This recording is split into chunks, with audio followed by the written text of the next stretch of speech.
উনি এখনো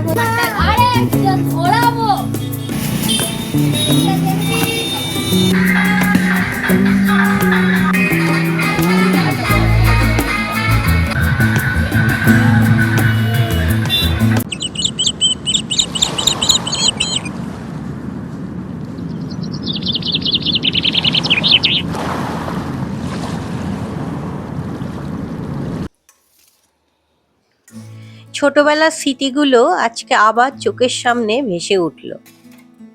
নমস্কার বন্ধুরা, আশা করি তোমরা সবাই খুব ভালো আছো। আমিও খুব ভালো আছি। সম্পাস লাইফস্টাইলের আরো একটা নতুন ভিডিওতে তোমাদের সবাইকে স্বাগত।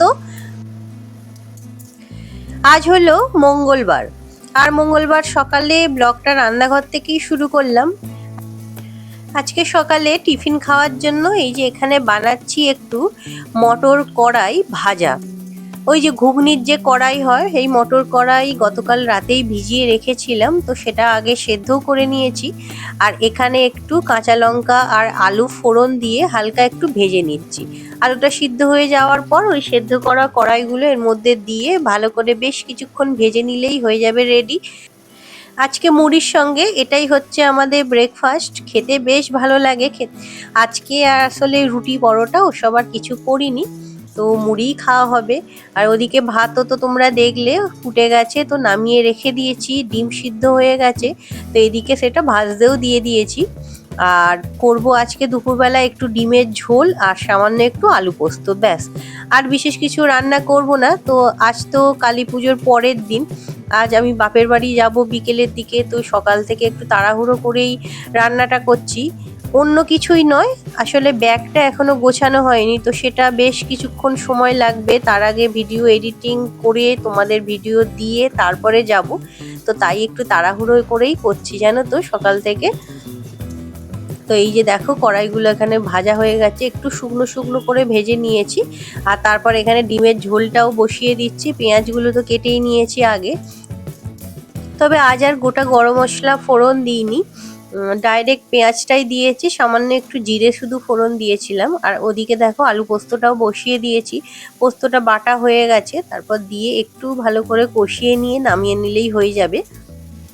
আজকে রান্নাঘরে বেশ গরম গরম লাগছিল জানো তো। কদিন ওয়েদারটা বেশ একটু ঠান্ডা ছিল, উত্তুরে হাওয়াও যেন মনে হচ্ছিল বইছিল, আর বেশ ড্রাই একটা ওয়েদার হয়ে গিয়েছিল। কিন্তু আজ দেখলাম সকাল থেকে বেশ গরম লাগছে, ঘামও হচ্ছে। হয়তো বৃষ্টি হবে জানি না, তবে শুনছিলাম নিম্নচাপ হওয়ার চান্স আছে।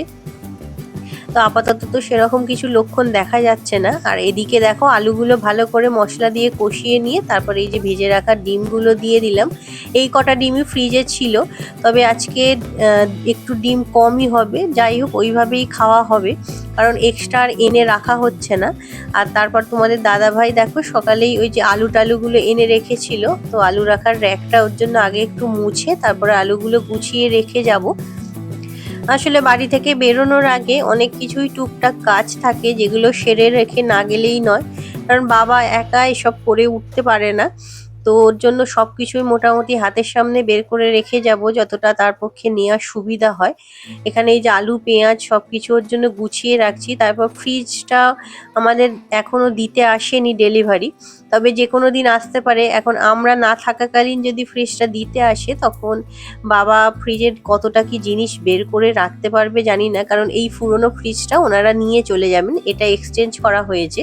তো এটা নিয়ে চলে গেলে ভিতরে যা টুকটাক জিনিস আছে, তো সেগুলো তো আবার বের করতে হবে, একটা খাটুনি এক্সট্রা। তো তাই এই যে বসে পড়লাম এখানে, ফ্রিজে যেখানে যা ছিল সেগুলো সব এই যে বের করে রেখে যাচ্ছি।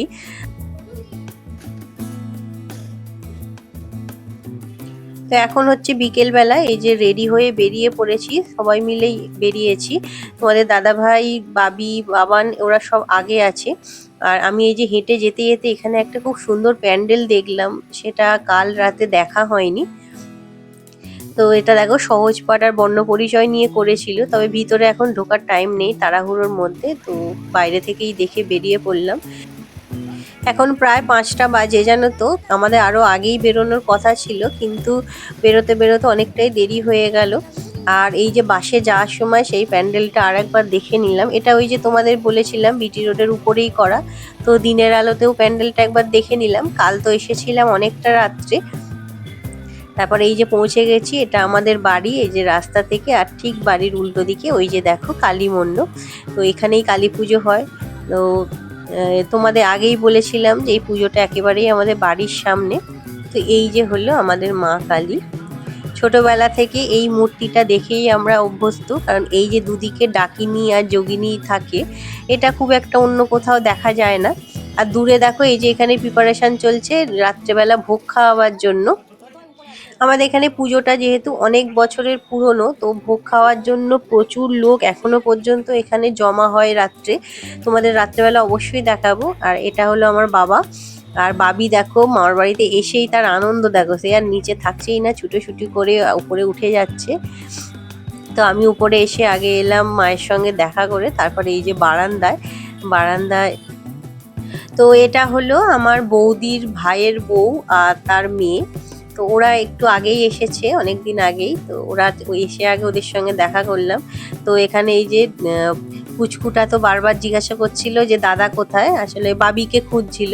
ও ফোনে ভিডিও কলে দেখে, কিন্তু সামনাসামনি অনেক দিন পর দেখছে, তো এখন একটু বড় হয়েছে, চিনতে পারছে।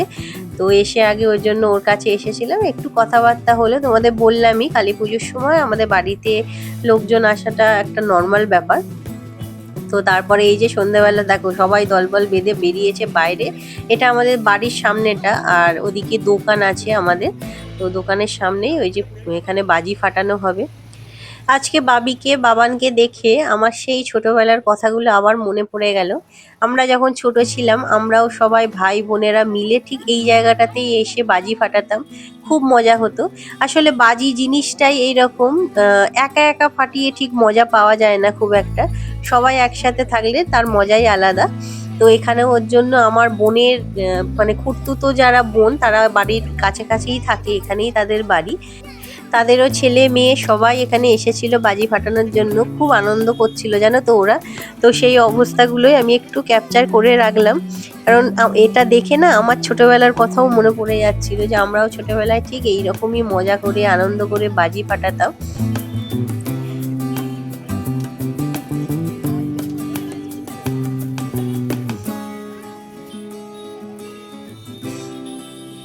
আর বাবি তো সমানে বায়না করে যাচ্ছিল যে ও একটা ওই বড় বাজি ফাটাবে, মানে তুবড়ি ফাটাবে। তো দাদা এই যে ওর হাত ধরে ওই জন্য ফাটিয়ে দিচ্ছে। তো মামার বাড়ি আসার মজা তো আলাদাই, সেটা তোমরা জানোই। দাদাই মোটামুটি দায়িত্ব নিয়ে প্রত্যেকটা বাচ্চাকে সামলাচ্ছিল। অন্যগুলো মোটামুটি একটু বড়, কিন্তু বাবি বা ওই যে দাদার শালার যে মেয়ে, সে এবং আরও একটা আমার বোনের ছেলে ছিল, ওরা তো একদমই ছোট। তো ওদেরটা দাদাই একটু দেখে দিচ্ছিল ধরে, হাত ধরে। আর তারপর এই যে এখানে একটা ফানুসও জ্বালানো হয়েছিল, একটা না অ্যাকচুয়ালি দুটো জ্বালানো হয়েছিল পরপর। তো খুবই সুন্দর লাগছিল।